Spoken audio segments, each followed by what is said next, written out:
ಜವಾರಿ ಭಾಷೆದೊಳಗೆ ಒಂದು ಮಾತು ಹೇಳ್ತೀನಿ, ದಯವಿಟ್ಟು ಎಲ್ರು ವಿದ್ಯಾವಂತರು ಪ್ರಜ್ಞಾವಂತರು ಇದೀರಿ, ಒಂದು ಮಾತು ತಿಳ್ಕೋರಿ.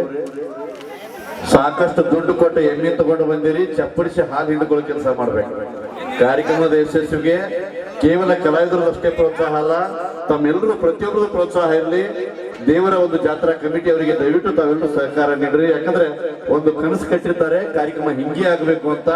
ಆ ಒಂದು ಕನಸನ್ನ ತಮ್ಮೆಲ್ಲರೂ ಸಹಕಾರದಿಂದ ನನಸು ಮಾಡುವಂತ ಕೆಲಸ ಮಾಡಬೇಕು. ಬನ್ನಿ, ಯಾವುದೇ ಒಂದು ಕಾರ್ಯಕ್ರಮವನ್ನು ಪ್ರಾರಂಭಿಸಬೇಕಾದ್ರೆ ಪ್ರಥಮದಲ್ಲಿ ವಿಘ್ನ ವಿನಹರ್ತ ವಿನಾಯಕನ ಒಂದು ಸ್ತುತಿಯೊಂದಿಗೆ ಕಾರ್ಯಕ್ರಮವನ್ನು ಪ್ರಾರಂಭಿಸೋಣ. ವಕ್ರತುಂಡ ಮಹಾಕಾಯ ಸೂರ್ಯಕೋಟಿ ಸಮಪ್ರಭ ನಿರ್ವಿಘ್ನ ದೇವೋ ಸರ್ವಕಾರ್ಯೇಷು ಸರ್ವದಾ. ಬನ್ನಿ, ಕೈ ಮಾಡಿ ಹೇಳ್ಸ್ಕೋಬಾರದು, ಎಲ್ಲಾರು ದೊಡ್ಡವರದಿರಿ,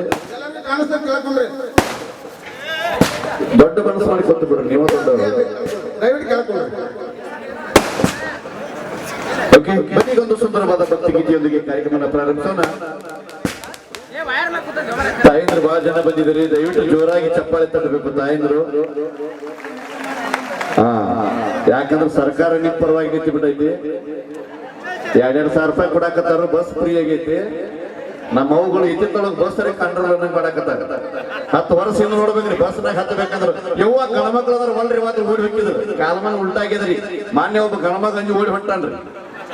ಯಾಕಂದ್ರೆ 1.5 ಕ್ವಿಂಟಲ್ ಹೆಣ್ಮಗಳ್ರಿ ಪಾಳೆ ಹಿಡಿಲಾಕ ಬಾಗದಾಗ ದಾರಿ ಸಾಲ ಕಿಡಿಕ್ಯಾದ ಹೋಗ್ಯಾಳ್ರಿ. ತಲಿ ಒಳಗ ಕಾಲ್ ಹೊರಗೆ ಸಿಗಿಬಿದ್ದು ಬಿಟ್ಟಾಳ್ರಿ.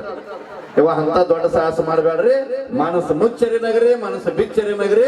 ಮಗಲು ಕೂತವ್ರ ತೊಡಿನಾಗ ಚಪ್ಪಡಿಸಿದ್ರ ಪರವಾಗಿಲ್ಲ, ಚಪ್ಪಾಳೆ ತಟ್ಟಿ ಹರಿಸುವಂತಹ ಕೆಲಸ ತಾಯಿಂದ್ರಾಗಿರ್ಲಿ. ಬನ್ನಿಗೊಂದು ಸುಂದರವಾದ ಭಕ್ತಿ ಗೀತೆ ತಮಗೋಸ್ಕರ ಅರ್ಪಿಸೋಣ.